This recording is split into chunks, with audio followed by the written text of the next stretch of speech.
I extend my deepest gratitude to the Swiss presidency for scheduling this meeting swiftly.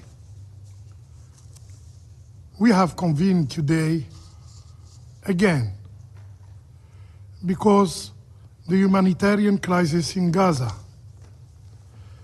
particularly in the northern region of the Strip,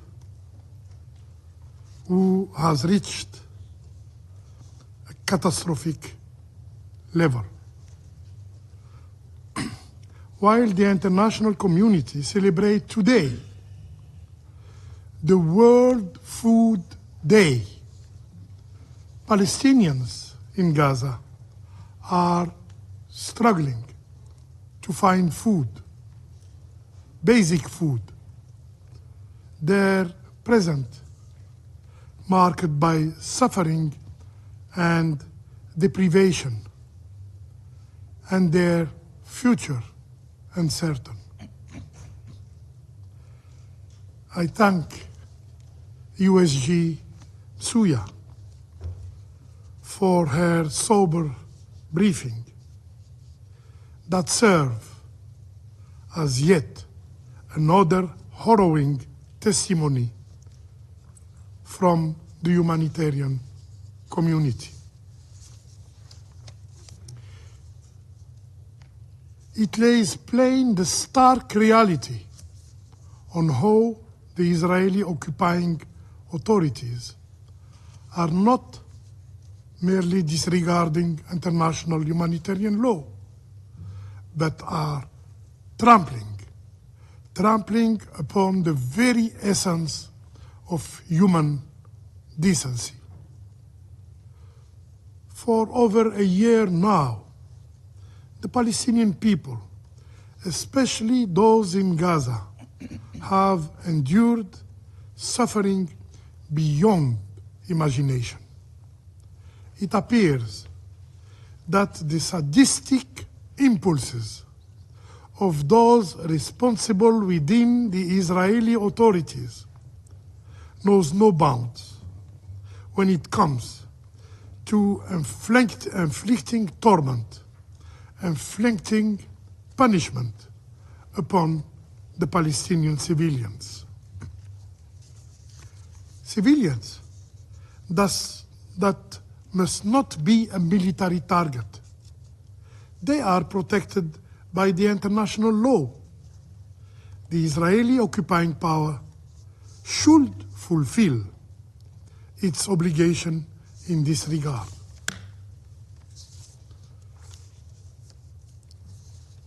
Especially the starvation of civilians as a method of warfare is explicitly prohibited under international humanitarian law.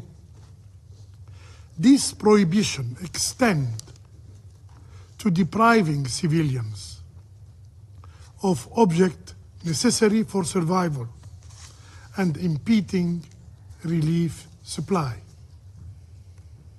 Surprisingly, the second vaccination campaign that commenced on October 14 reached more than 157 children on its first 2 days alone. So, how is it possible? How is it possible that we can vaccinate these children, yet we cannot feed them?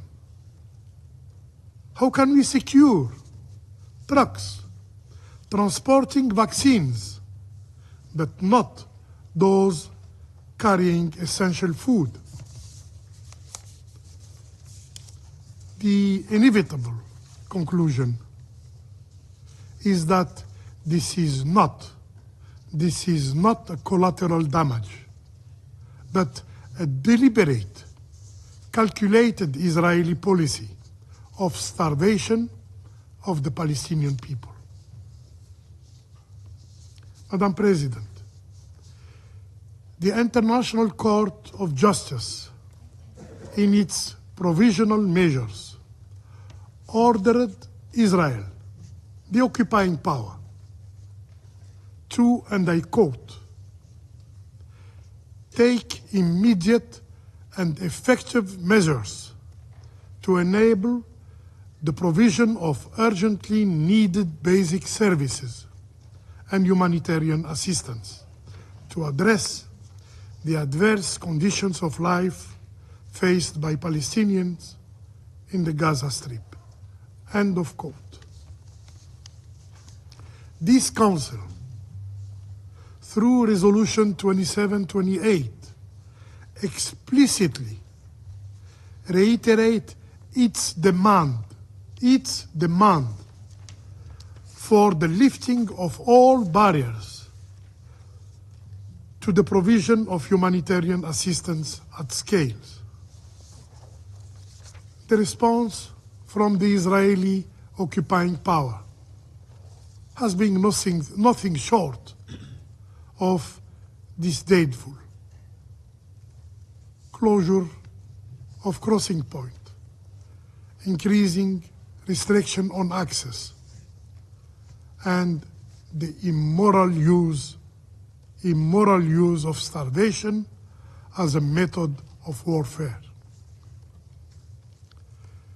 When we last convened on October 9th, last week, we raised alarms about the state of humanitarian assistance, noting that September, this last month of September, saw the lowest levels of aid since October of the previous year. We then expressed grave concern over the behavior of the Israeli occupying authorities, who denied or impeded nearly 80% of humanitarian movement between northern and southern Gaza in September. The response of the Israeli authority to our concern? More restriction, more killing of Palestinian civilians. Yesterday alone, 68 of them. In the past week alone, a mere 6 trucks per day have been permitted to enter Gaza. A number so paltry, it borders on the absurd, given the scale of need. Before the crisis, I want to remind that there were more than 500 trucks per day. Madam President,